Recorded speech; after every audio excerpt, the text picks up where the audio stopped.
nk'uko vyashikirijwe na Christelle Mariza Kwizera, umuhinga mu vy'imico n'imibano akaba n'umwigisha muri kaminuza y'u Burundi, ngo abigeme n'abakenyezi barafise ico bashoboye gukora biciye mu kwiyungunganya maze bagaheza bakiteza imbere bakongera bagaterera no mw'iterambere ry'igihugu. Umwunganizi w'umushikiranganje mu vyajejwe harimo ugwaruka Focus Mezindagano nawe yahamagariye abigeme n'abakenyezi kuja ku kivi co kwiteza imbere mu kwitunganiza imigambi kugira igihugu kigere kuri yambona kazoza y'iterambere cihaye umukenyezi n'umwigeme badasigaye inyuma.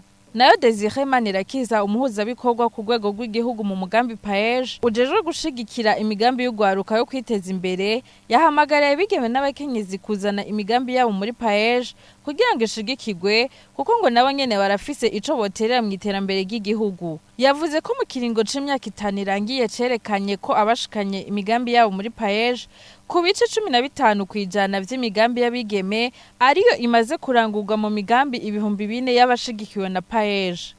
Tubamenyeshe ko ibikorwa bijanye n'ubushakashatsi haba mu vyo kwitunganiriza imigambi vyigishwa no muri kaminuza y'u Burundi.